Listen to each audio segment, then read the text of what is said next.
It started like a normal Tuesday in Manhattan. Cold air pushed through the slightly open kitchen window as Emily Harper stood by the counter, staring at her phone. Her fingers hovered over the screen, scrolling through yet another list of babysitter profiles. Nothing felt right. Too young. Too inexperienced. Too off. Upstairs, her two kids laughed loudly, 6-year-old Noah chasing his little sister Lily down the hallway. The sound should have comforted her. Instead, it made her chest tighten. She needed help. Fast. Just pick someone, her husband Mark said, walking in with his coat half on. His tone was calm but distant. We've been over this. Emily didn't look at him. You're not the one leaving them with a stranger. Mark sighed. Background checks. References. It's New York. People do this every day. She finally turned, her eyes sharp. And every day something goes wrong. There was a pause. The kind that sits too long. Then, a notification popped up. Jocelyn O. Available immediately. 12+ years experience. Emily clicked. The profile picture was simple. A middle-aged woman. Neutral expression. Clean background. Nothing alarming. Nothing warm either. Just blank. She looks fine, Mark said, glancing over her shoulder. Emily kept reading. Former teacher. Calm under pressure. Excellent with children. Flexible hours. No exaggeration. No overselling. That alone felt different. Message her, Mark said. Emily hesitated, then tapped. The next morning. The apartment felt quieter than usual. Too quiet. Emily adjusted the collar of her blouse for the third time as a knock echoed through the door. 3 knocks. Even. Controlled. She froze for half a second, then opened it. There she was. Jocelyn Ortega stood in the hallway, hands folded neatly in front of her. She wore a plain gray sweater, dark skirt, and low heels. No jewelry. No makeup. Her eyes met Emily's. Steady. Unblinking. Good morning, she said softly. Her voice was calm. Almost too calm. Emily forced a smile. Hi, come in. Jocelyn stepped inside slowly, her gaze moving across the apartment. Not curious, not impressed. Just observing. Like she was memorizing it. Mark walked in from the living room, offering a handshake. Mark. She shook it lightly. Jocelyn. No smile. They sat. Emily asked the usual questions. Experience, past families, routines. Jocelyn answered everything clearly. No hesitation. No overthinking. I worked with 2 children before, she said. Ages similar to yours. Emily leaned forward. And emergencies? How do you handle those? Jocelyn paused. Just for a second. Then. I stay calm, she said. Children feel everything. If you panic, they panic. The answer was perfect. Too perfect. Upstairs, footsteps echoed. Then laughter again. Jocelyn's head tilted slightly toward the sound. May I meet them? She asked. Emily hesitated, then nodded. Noah ran into the room first, nearly slipping on the floor. Mom, who's? He stopped. His eyes locked onto Jocelyn. Something shifted. Not fear. Not exactly. Just silence. Lily followed behind him, clutching her stuffed rabbit. She peeked from behind Emily's leg, staring. Jocelyn crouched slowly to their level. Hello, she said gently. Her tone changed now, softer, almost warm. I'm Jocelyn. Noah didn't respond. Lily tightened her grip on the toy. Emily laughed nervously. They're just shy. But something about the room felt off, like the air had thickened. Mark didn't notice. He stood up, satisfied. She seems great. Emily nodded slowly. But her eyes stayed on Jocelyn. Because in that moment, just for a split second, Jocelyn wasn't looking at the kids. She was looking past them. At the hallway. At the stairs. At the house. Like she already knew it. That night after she left, Emily stood in the kids' room, tucking Lily into bed. Do you like her? She asked softly. Lily didn't answer immediately. Then, barely above a whisper. She doesn't blink much. Emily paused. A chill ran down her spine. Down the hall, Noah spoke up from his bed. Mom? She turned. Yeah. He stared at the ceiling. I think she was listening, even when we weren't talking. Emily didn't sleep that night. And deep down, she couldn't explain why. But something inside her kept repeating the same thought. You just let a stranger into your home. And something about her isn't right. It was 8:12 a.m. when Emily finally left the apartment. She stood outside the door for a moment longer than necessary, her hands still resting on the handle. Inside she could hear Lily's soft laughter, and Jocelyn's voice low and steady. Go, Mark had said earlier. You're going to be late. Emily exhaled slowly, then walked away. Inside the apartment, silence settled almost instantly. Not the peaceful kind. The heavy kind. Jocelyn Ortega stood in the middle of the living room, completely still. The faint city noise filtered in through the windows, but inside, it felt sealed off. She turned her head slightly, listening. Then, she smiled. Not warm. Not kind. Just controlled. Can we watch cartoons? Noah asked from the couch, holding the remote. Jocelyn looked at him. For a second she didn't respond. Then she walked over slowly and took the remote from his hand. Not yet, she said. Her tone was calm, but firm. Noah frowned. But Mom said. I said not yet. The room went quiet. Lily looked down at her feet. Something had changed. By 9 a.m., everything was organized. Too organized. Toys lined up perfectly. Shoes placed side by side. Breakfast dishes washed and already dried. Noah noticed first. Why'd you move my stuff? He asked. I like things clean, Jocelyn replied without looking at him. Lily sat at the table, swinging her legs slowly. Jocelyn turned to her. Eat, she said softly. Lily picked up her spoon. Her hands were shaking. Around 10:17 a.m., Jocelyn walked down the hallway. Her steps were slow, measured. She stopped at the parents' bedroom. The door was slightly open. She pushed it gently. Inside, the room was untouched. Neatly made bed. Mark's watch on the dresser. Emily's perfume bottle near the mirror. Jocelyn stepped in. Her eyes moved across everything. Memorizing. She opened the closet. Ran her fingers across the clothes. Then, she reached into her pocket. Pulled out her phone. And took a picture. Back in the living room, Noah whispered to Lily. I don't like her. Lily nodded quickly. She watches too much, she whispered back. Noah glanced toward the hallway. Like she's waiting for something. 11:03 a.m. Jocelyn returned. Everything about her looked the same. Except her eyes. Slightly sharper now. Focused. Time for quiet time, she said. Noah frowned. I'm not tired. You don't have to sleep. Her voice dropped slightly. Just stay in your room. The door clicked shut behind them. One by one. Lily's room first. Then Noah's. Noah sat on his bed, staring at the door. He didn't move. Didn't speak. Something in his chest felt wrong. Then, he heard it. Footsteps. Slow. Outside his door. He leaned closer. Holding his breath. The footsteps stopped. Right outside. Silence. Then, a soft sound. Not knocking. Not quite. More like a hand gently pressing against the door. Feeling it?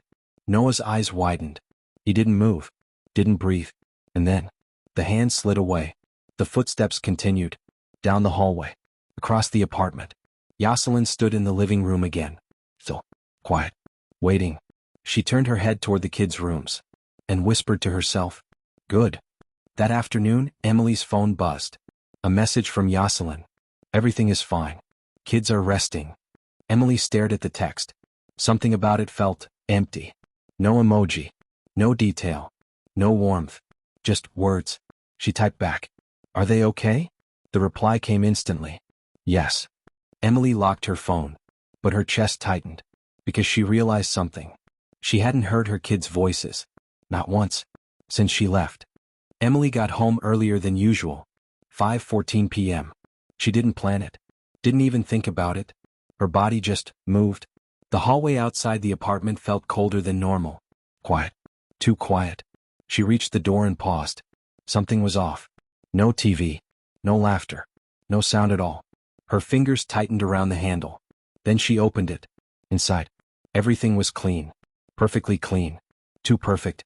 The air smelled faintly of soap, and something else. Something sharp. Hello? Emily called out. No answer. Then, from the living room, Jocelyn Ortega stepped into view. Calm. Composed. Exactly how she was that morning. You're home early, she said. Her voice didn't change. Not even slightly. Emily forced a smile. Yeah. I finished up quicker. Her eyes moved past Jocelyn.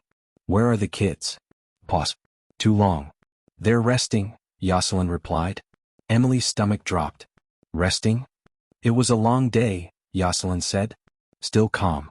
Still controlled. Emily didn't respond. She walked past her. Fast. The hallway felt longer than usual, each step heavier, her heart pounding louder with every second. "Noah?" she called. No answer. "Lily?" Silence. She reached Lily's door first, pushed it open. Empty. Bed made. Perfect. Too perfect. Emily froze, then turned quickly. "Noah?" She rushed to his room. Opened the door. Empty. Her breath caught in her throat. "No, no, no." She spun around, panic rising fast now. "They're not here," she shouted. Behind her, Jocelyn stood at the end of the hallway, watching, not moving.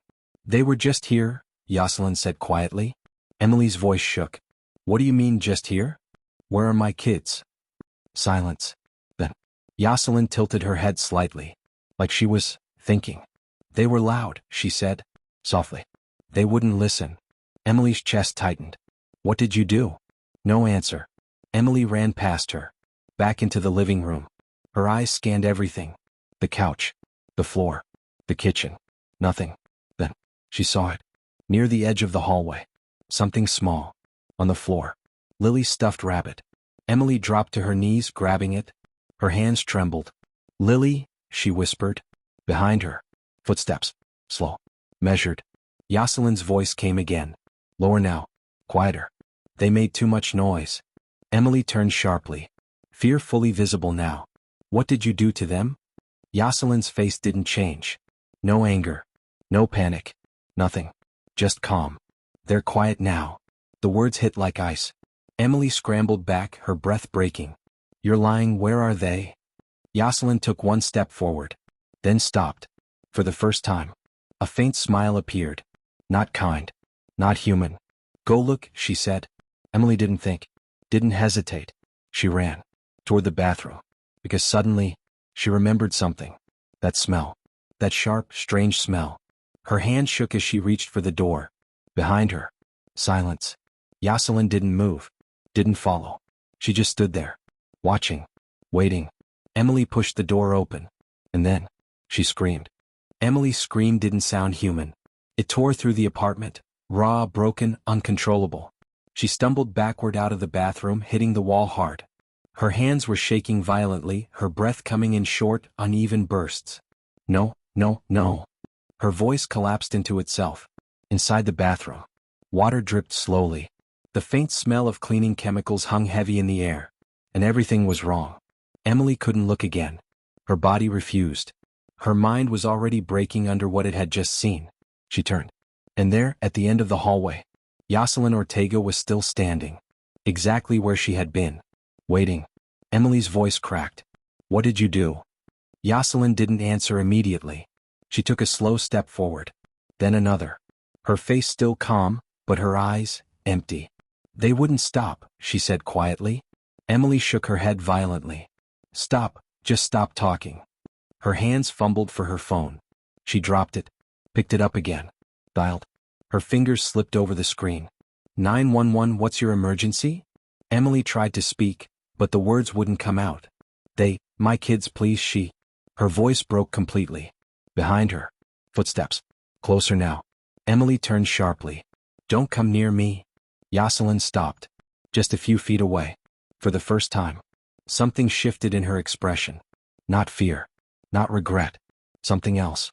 "I tried," she said, softly. "I tried to make it quiet." Emily's face twisted in disbelief. "You're insane." Jocelyn tilted her head slightly, as if considering that. "No," she replied calmly. "They were too loud." Sirens. Faint at first, then growing louder. Emily's grip tightened on the phone. "They're coming," she whispered almost to herself. Jocelyn didn't react. Didn't move. Instead, she turned her head slowly toward the window, listening. The sirens got closer, filling the space, breaking the silence that had taken over the apartment. Emily backed away toward the front door, her body shaking uncontrollably. She couldn't take her eyes off Jocelyn. Couldn't risk turning her back. "Stay right there," Emily whispered. But Jocelyn didn't move anyway. She just stood there. So, calm, waiting. Then, very slowly, she sat down on the edge of the couch, folded her hands in her lap, like nothing had happened, like she had been expecting this. A loud knock hit the door. "Police, open up." Emily rushed forward, unlocking it with trembling hands. The door burst open. Officers flooded in. "What's going on?" Emily pointed down the hallway, her voice barely working. She. The officers moved quickly. Weapons raised. Voices sharp. "Don't move." Jocelyn didn't. She remained seated. Hands folded. Face blank. As if she had already accepted everything. One officer approached carefully. "Ma'am, stand up." Jocelyn looked at him. Then slowly stood. No resistance. No emotion. Another officer rushed past. Toward the bathroom. A second later. He stopped. Silence. Then he turned back, his face pale. "Call it in." The room froze. Emily collapsed to the floor. Her body finally giving out. Her mind unable to hold anything together anymore. Across the room. Jocelyn stood still. Surrounded. Controlled. But her eyes, for the first time, shifted. Not to the police. Not to Emily. But toward the hallway. As if she was still listening.